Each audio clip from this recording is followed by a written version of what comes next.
ಯೇಸು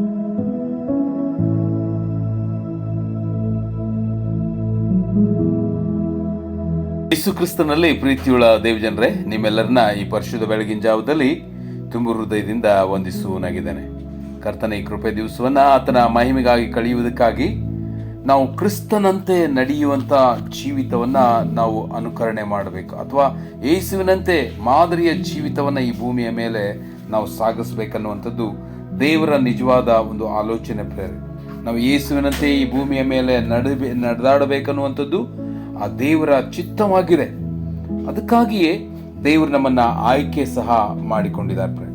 ನಾವು ಆತನ ಆಯ್ಕೆಯನ್ನ ನಾವು ಎಲ್ಲಿಯೂ ತಿರಸ್ಕಾರ ಮಾಡಬಾರ್ದು. ನಾವು ಸಹ ಈ ಭೂಮಿಯ ಮೇಲೆ ಯಾಜಕ ವರ್ಗದವರಾಗಿದ್ದೇವೆ.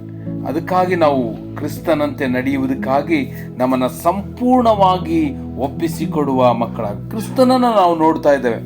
ಆ ಯೇಸು ಎದ್ದು ನಿಂತು ಅನೇಕ ಜನರ ಮುಂದೆ, ಶಾಸ್ತ್ರಿ, ಫರಿಸಾಯರು, ಅಲ್ಲಿರುವಂಥ ಎಲ್ಲ ಜನರ ಮುಂದೆ ನೇರವಾಗಿ ಮಾತನಾಡುವಂಥ ಮುಖ್ಯವಾದ ಸಂಗತಿ ಏನಂದ್ರೆ, ನನ್ನಲ್ಲಿ ಪಾಪವನ್ನ ತೋರಿಸಿಕೊಡುವವರು ನಿಮ್ಮಲ್ಲಿ ಯಾರಿದ್ದಾರೆ ಎಂಬುದಾಗಿ ಯೇಸು ಖಡಾಖಂಡಿತವಾಗಿ ಅಲ್ಲಿ ಹೇಳಿರುವುದನ್ನ ನಾವು ನೋಡ್ಕೊಳ್ತೇವೆ.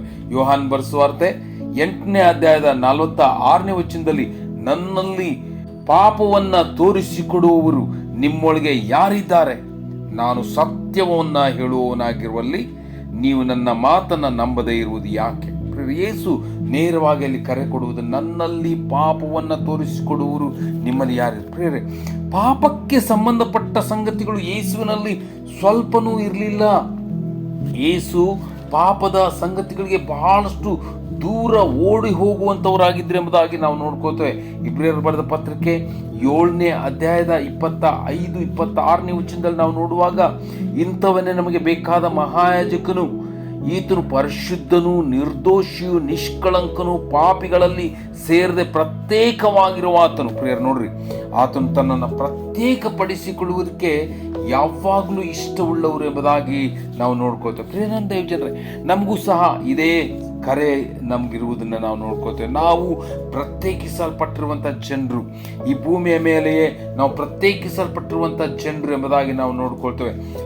ಯೋಹಾನ್ ಬರೆದ ಸುವಾರ್ತೆ 17ನೇ ಅಧ್ಯಾಯದಲ್ಲಿ ಕರ್ತನು ನೇರವಾಗಿ, ಇವರು ಈ ಲೋಕದವರಲ್ಲ, ಇವರು ಲೋಕದಿಂದ ಪ್ರತ್ಯೇಕಿಸಲ್ಪಟ್ಟಿರುವಂಥ ಜನರು ಎಂಬುದಾಗಿ ನಮಗೆ ಆ ಯೋಹಾನ್ ಬರೆಸುವಾರ್ತೆ 17ನೇ ಅಧ್ಯಾಯದ 14ನೇ ವಚನದಿಂದ 19 ವಚನಗಳವರೆಗೆ ನಮಗೆ ಕರೆ ಕೊಡುವುದನ್ನು ನಾವು ನೋಡ್ಕೋತೇವೆ. 19ನೇ ವಚನ, ಇವರನ್ನು ಸತ್ಯದಲ್ಲಿ ಸೇರಿಸಿ ಪ್ರತಿಷ್ಠೆ ಪಡಿಸು, ನಿನ್ನ ವಾಕ್ಯವೇ ಸತ್ಯವು.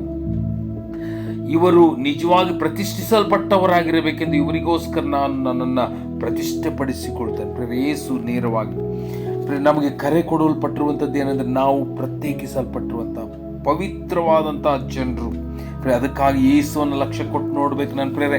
ಯೇಸು ಈ ಭೂಮಿಯ ಮೇಲೆ ಜೀವಿಸುವಾಗ ಪಾಪಕ್ಕೆ ಸಂಬಂಧಪಟ್ಟ ಯಾವುದೊಂದು ಆತನಲ್ಲಿ, ಪೇತ್ರನು ಹೇಳ್ತಾನೆ, ಒಂದು ವಂಚನೆಯ ಮಾತು ಆತನಲ್ಲಿ ಸಿಕ್ಕಲೇ ಇಲ್ಲ ಎಂಬುದಾಗಿ 1 ಪೇತ್ರ 2ನೇ ಅಧ್ಯಾಯದ 22ನೇ ವಚನದಲ್ಲಿ ನಾವು ನೋಡ್ಕೋತೇವೆ. ಆತನು ಯಾವ ಪಾಪವನ್ನು ಮಾಡಲಿಲ್ಲ, ಆತನ ಬಾಯಲ್ಲಿ ಯಾವ ವಂಚನೆಯೂ ಸಿಕ್ಕಲಿಲ್ಲ.